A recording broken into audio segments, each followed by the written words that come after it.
in this video, I'm rolling with Unchokable Bruno and Chris. Unchokable Bruno is a white belt. Chris is a purple belt.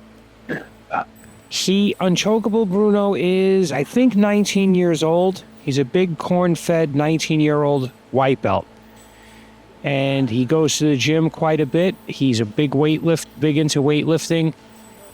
And he feels it. He just feels abnormally big.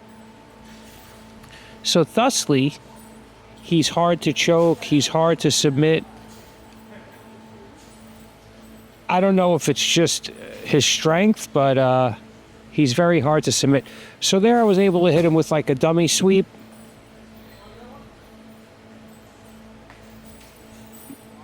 And pass around into like a north-south position. As you can see, he made space and tried to bring his legs in. I mean, that's not something a white belt normally does. And I think he's been training now in between 6 to 8 months. So not a long time, but he's been consistent. And today is Wednesday open mat. And he's got a lot of young training partners. That's Justin in the background in the red shorts. I think he's, 20 or something. So here I spun to the armbar very casually. I remember being taught that move 10 years ago at Elements Athletics by one of the black belt coaches, Philippe from Brazil. And now it's just part of my repertoire. So as you could see, I couldn't really finish him, but I didn't want to lose the position. Because then I got to pass his guard all over again. And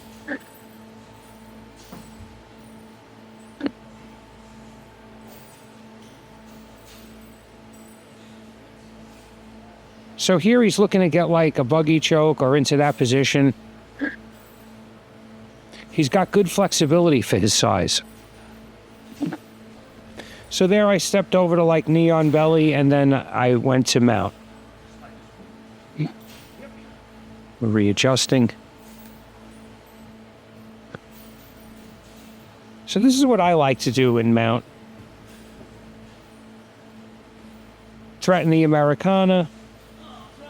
Get my knees up under his arms so his elbows are away from his body. You want to separate the elbows from the body. So he's trying to bring his legs up and over, and that can happen. So if someone's good at inverting, you might want to either do a low mount, or what I'm realizing now is when I got to high mount, I had to just finish him. I couldn't get to high mount and just sit there. I had to go to high mount and look for a finish before he could bring his legs up. Or at least start a submission so he won't even be thinking about that. Interesting back and forth there.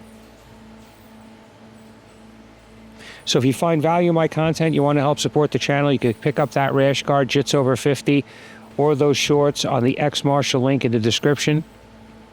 Use code Jits over 50, get 15% off, or you could just buy me a coffee. Either way, I appreciate it. So here I'm back to the armbar position. He does have my leg.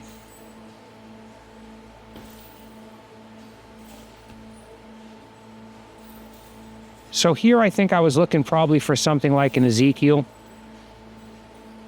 I could see him defending it. And I just switched to, it's what I want it to be, the spider web. But I have to get my leg out. So I tried to pull it out a little bit. I don't like yanking on my knee a lot to get my leg out, so I just rolled him over by putting weight into that left knee.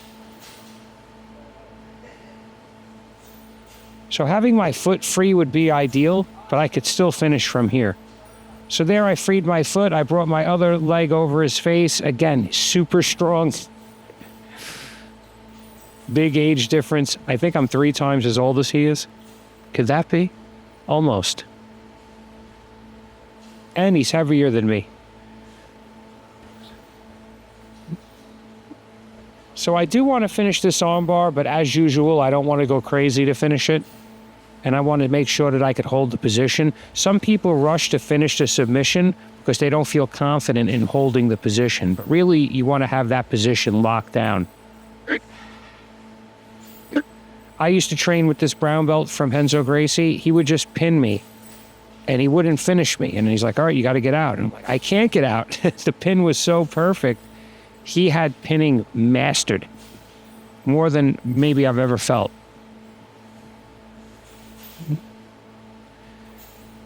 So let's not skip the order of operations. I know we get excited when we see a submission, but pinning is best. So here we go. I have a front headlock position. I'm using it to pass. There I spun to his back. I trapped his arm with my right hand and instantly went for the choke, but he rolled over and I didn't want to lose the position, so I came up to knee on belly. And then we're resetting a little bit further away. We're getting a little close. So now I'm back in his butterfly guard. He's trying to pull me forward. I've been working with them on their butterfly guard. So on Wednesdays, this is Wednesday open mat.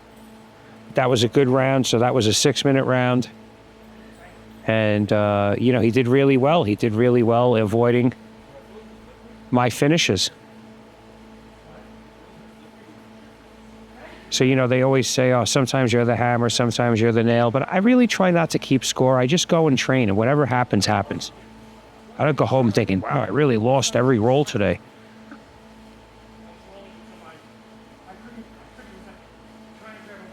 Plus, I think that happens less and less over time, in all honesty. Or sometimes someone will say, oh, remember you got me with this or something. I don't even remember because it wasn't important to me. It wasn't like submitting Marcelo Garcia or something, right? It's just training.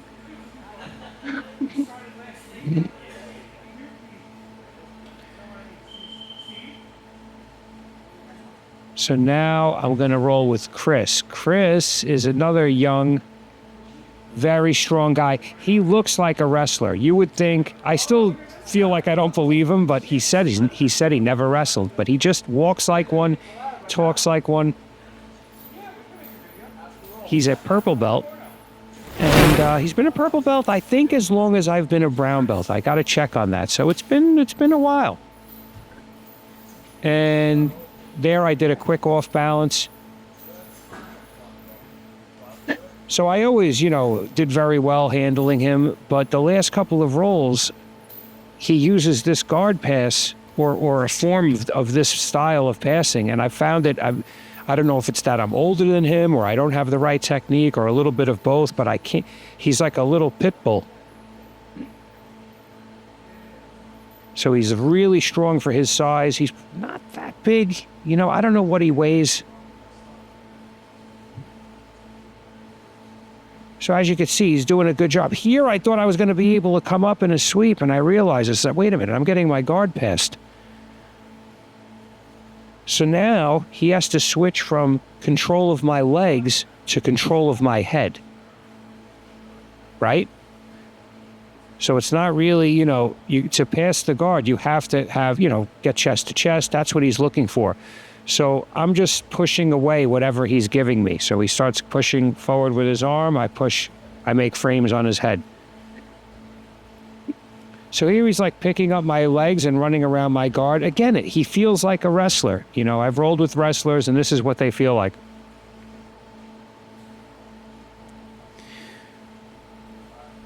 So he's just climbing me slowly but surely.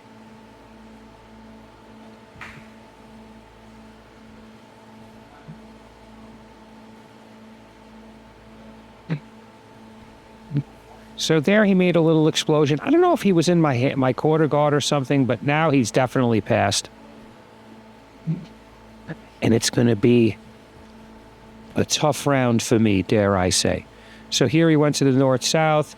He's good because he uses weight and he's transitional when I start to escape. So I start to escape and he knows when to bail on his position. Even though he's much younger and stronger than me, I'm still not trying to use a lot of strength to get out. I'm not going to go crazy. I'm not going to give myself a heart attack here. So I want to escape with technique. but at the same time, keep him off me with my proper frames. Like, I'm not getting smashed where I can't breathe. I think in the beginning, we just take it for granted. If somebody passes our guard, we're going to get smashed where we can't breathe. But you don't have to. I'm protecting myself with my arm. My right arm is protecting any real pressure from constricting my breathing. Also, when you're not out of breath, it's easier to not feel like you're suffocating because you're not gasping for air. See, he's doing a good job of putting his weight on me and keeping his legs away from me. Now, the only criticism I could have is that he's not doing any submissions because he's he's putting everything into making sure he doesn't lose this position, which is fine. But at some point, you need to initiate a submission chain, right? This is good. You know, point taken, past my guard, but now it's time to finish me, or at least start throwing up submission attacks. So I've noticed this with a couple of the guys that they're really good at guard passing. They're bulldogs, but once they pass, they don't have a good submission chain. So that's just part of the progression.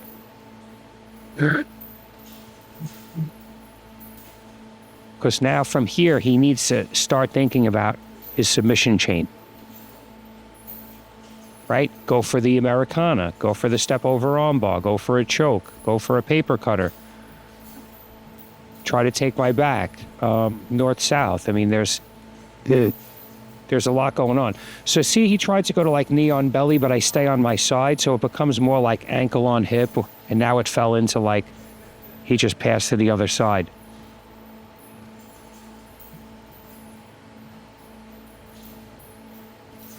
So as you can see, I'm not breathing heavy. This is 12 minutes in, not 12 minutes with him, but I was rolling with Unchokable Bruno, and he is no joke either. So here I'm trying my best to turn into him. I could go to turtle also, but for some reason in my head, I'm thinking more about turning into him. I guess I want to grab one of his legs and get my guard back in that manner.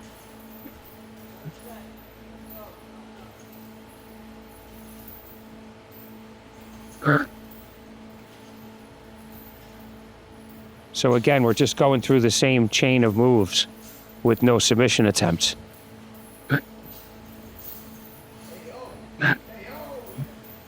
So there I almost had his leg. I'm looking to grab his leg between mine.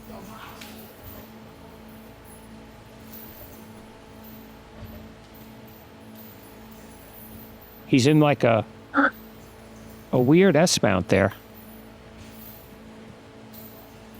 I think I got a quarter guard back. Can't see. Nope. But again, in a weird S-mount, and then I was able to just roll him over, and that ended the round. Now, I'm not complaining about the 6-minute rounds, but like I said, you know, it's not enough time to really let things happen. See, I could have escaped there, and then I could have started passing, and et cetera, et cetera. So, but I still got a little taste of young Master Chris's jiu-jitsu, and I always joke with him. I say, you look like a young, handsome Ron Swanson. Who knows who Ron Swanson is from Parks and Recreation? I love that show.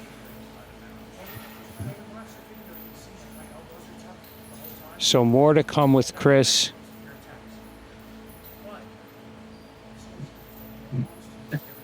Just giving him some last-minute pointers. He's had a growth spurt recently, you know, and it's great to see. But thank you for watching. Please like, share, and if you haven't already, subscribe.